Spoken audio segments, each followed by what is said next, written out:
સુરતમાં ભાજપ બિનહરીફ થયા બાદ મોટા સમાચાર। કોંગ્રેસ નેતા નિલેશ કુંભાણી ભાજપમાં જોડાશે। સુરત લોકસભાથી કુંભાણીએ ઉમેદવારી નોંધાવી હતી। ચૂંટણી પંચે નિલેશ કુંભાણીનું ફોર્મ રદ કર્યું હતું। ગુરુવારે નિલેશ કુંભાણી ભાજપમાં જોડાશે। સુરતથી ભાજપના ઉમેદવાર મુકેશ દલાલ બિનહરીફ જાહેર થયા છે। તેમને સાંસદનું સર્ટિફિકેટ પણ આપી દેવામાં આવ્યું છે।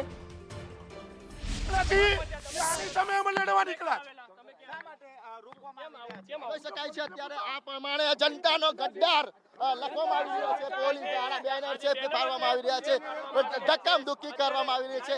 આ રીતના જે કહેવાય કે જનતાનો ગદ્દાર છે તે અત્યારે પોલીસ છે તે અત્યારે આજે કહેવાય કે લઈ જવામાં આવી રહ્યા છે, અટકાયત કરવામાં આવી રહી છે। દિનેશ સાવલિયા છે તેમની સાથે ઘર્ષણ કરવામાં આવી રહ્યું છે। ઘટનાની વાત કરીએ તો છેલ્લા 3 દિવસથી નિલેશ કુંભાણી છે તે ગાયબ છે। જેને અત્યારે ધક્કામધુક્કી થઈ રહી છે, પોલીસ સાથે સીધો ઘર્ષણ થઈ રહ્યો છે, ડિટેન કરવાના પ્રયાસો કરવામાં આવી રહ્યા છે, ધક્કામધુક્કી થઈ રહ્યા છે। કારણ કે નિલેશ કુંભાણી છે તેમણે ગદ્દારી કરી હોય તે રીતના પોસ્ટરો બેનરો લઈને આવવામાં આ રીતના અત્યારે બળ પ્રયોગ કરવામાં આવી રહ્યો છે। શું કહેશો સાહેબ? શું કહેશો? અમે કોઈ ગુંડા, ત્રાસવાદી, આતંકવાદી, દારૂ વેચવા વાળા નથી। અમે લોકશાહી બચાવવા માટે નીકળ્યા છે। અત્યારે નિલેશભાઈને જે કહેવાય કે ટીંગાટોળી કરીને ધક્કામધુક્કી કરીને જે કહેવાય કે પોલીસ વેનમાં બેસાડી દેવામાં આવી રહ્યા છે। પૂર્વ કોર્પોરેટર છે દિનેશ સાવલિયા, સરથાણા વિસ્તારમાં નિલેશ કુંભાણીનું ઘર આવેલું છે અને આ ઘરે વિરોધ કરવા પહોંચ્યા હતા ત્યારે પોલીસને જાણકારી થઈ હતી। પોલીસ છે તે નિલેશ કુંભાણીના ઘરે સતત પેટ્રોલિંગ કરી રહી હતી। એને લઈને જ અત્યારે છે આ પ્રમાણે દિનેશ સાવલિયા છે જે વિરોધ કરી રહ્યા હતા તેમને ડિટેન કરવામાં આવી રહ્યા છે। સાથે જ જે પૂર્વ કોર્પોરેટર છે ભારતી પટેલ તે પણ તેમના નિવાસ સ્થાને પહોંચી ગયા છે અને જે બેનરો અને પોસ્ટરો લઈને આવ્યા હતા આ પોસ્ટરોમાં નિલેશ કુંભાણી લોકશાહીનો હત્યારો છે, નિલેશ કુંભાણી ગદ્દાર છે આવું લખવામાં આવ્યું હતું। ને હવે છે કહેવાય કે આ બેનર તેમના ઘરની બહાર લગાવવામાં આવી રહ્યા છે। આ જે ભારતી પટેલ છે તે તેમના ઘરની બહાર જે કહેવાય કે લખવામાં આવી રહ્યું છે। સ્થાનિક લોકો છે તે પણ અહીંયા આવી પહોંચ્યા છે। સ્થાનિક પોલીસ છે તે અત્યારે આ પ્રમાણે જોઈ શકાય છે કે નિલેશ કુંભાણીનો અત્યારે હાલ વિરોધ કરવામાં આવી રહ્યો છે અને તેને પગલે જ પોલીસ પણ આવી છે।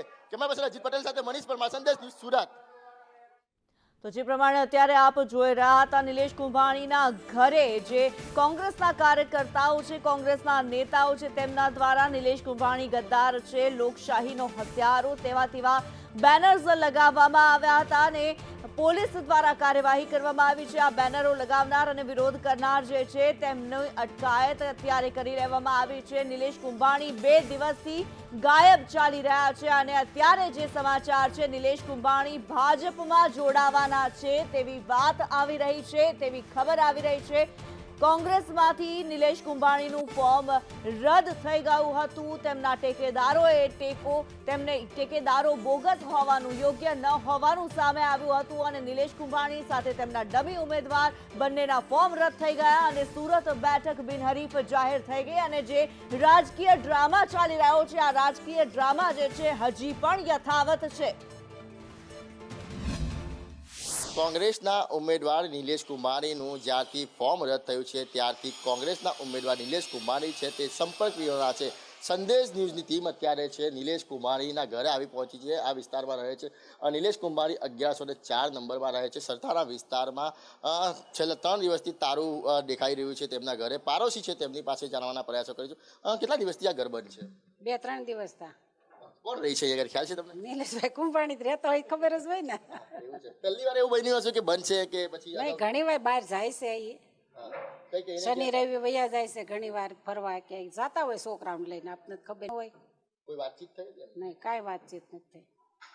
તમને ખબર છે કે એમનું ફોર્મ પાછું ખેંચી લીધું છે એવું કે ખ્યાલ છે? એ તો ટીવીમાં આવતું હોય ખબર જ હોય। શું ખબર છે તમને? મને એ કાંઈ નહીં, પુરુષો કહેતા હોય કે નિલેશભાઈનું ફોર્મ ખેંચાઈ ગયું એમ। ક્યાં ગયા? શું લાગે છે તમને? હવે એ કાંઈ ખબર નહીં।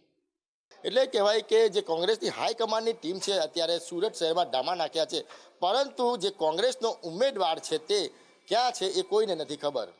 કેમેરા પર્સન અજીત પટેલ સાથે મનીષ પરમાર, સંદેશ ન્યૂઝ, સુરત।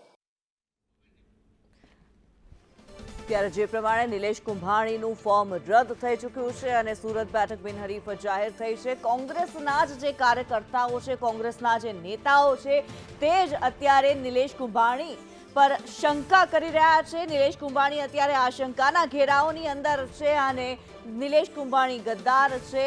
ઉપરાંત જે આરોપો અત્યારે લગાવવામાં આવી રહ્યા છે, વિરોધ કરવામાં આવી રહ્યો છે નિલેશ કુંભાણીનો, અને આની વચ્ચે અત્યારે નિલેશ કુંભાણી ક્યાં છે તેની કોઈને ખબર નથી.